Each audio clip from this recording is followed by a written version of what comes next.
An update on the status of a religious charter school. An Oklahoma City motel is set to be demolished, and members of the Citizen Potawatomi Nation are gathering for an annual tradition this weekend. This is the KGOU PM News Brief for Friday, June 28th. I'm Deborah Ashar.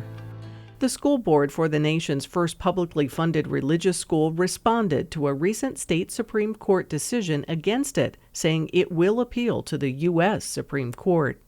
But as State Impact's Beth Wallace reports, the state board that authorized St. Isidore's contract also met and had trouble getting everyone on board with the court order. St. Isidore's board voted unanimously Friday morning. The board confirms that the school will delay opening to students at least until the 2025-26 school year, as it seeks review by the United States Supreme Court. The Oklahoma Supreme Court ruled St. Isidore's contract was unconstitutional and should be rescinded. But when the statewide virtual charter school board also met Friday, member Brian Shellum abstained from the vote to rescind the contract, saying they should wait until the end of the 10 days St. Isidore has to petition for a rehearing. We want to be in compliance with the order of the court, but I also want to allow that process to happen because they give us that process. Everything just happened a couple days ago. That meant the vote failed, and because the board is dissolving, it will never take another vote. A new statewide charter school board will take up the mantle.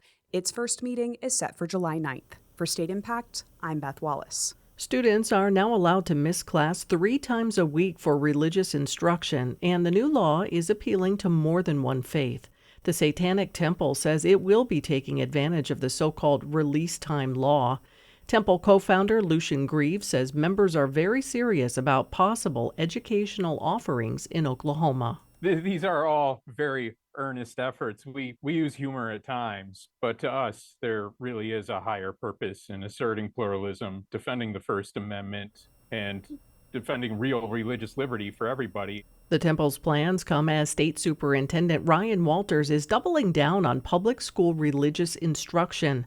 Walters issued a statement saying the Bible is required reading for public school students in grades 5 through 12. Lawmakers and interest groups say they will fight his decree. A South Oklahoma City motel with a troubled past is set to be demolished.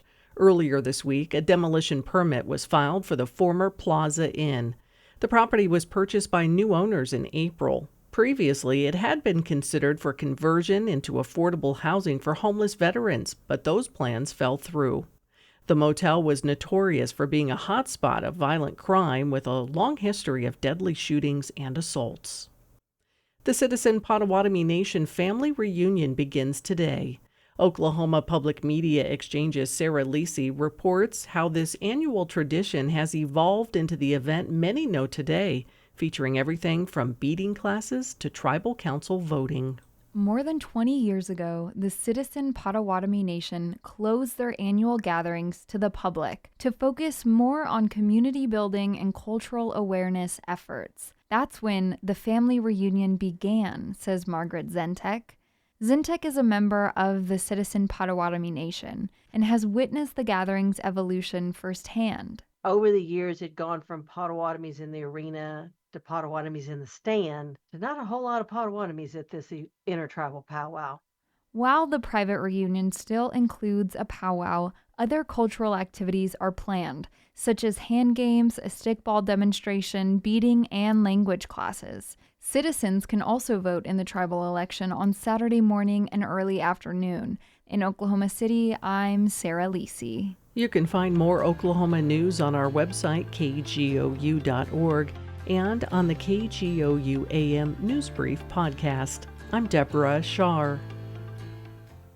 I'm Rachel Martin. You probably know how interview podcasts with famous people usually go. There's a host, a guest, and a light Q&A. But on Wildcard, we have ripped up the typical script.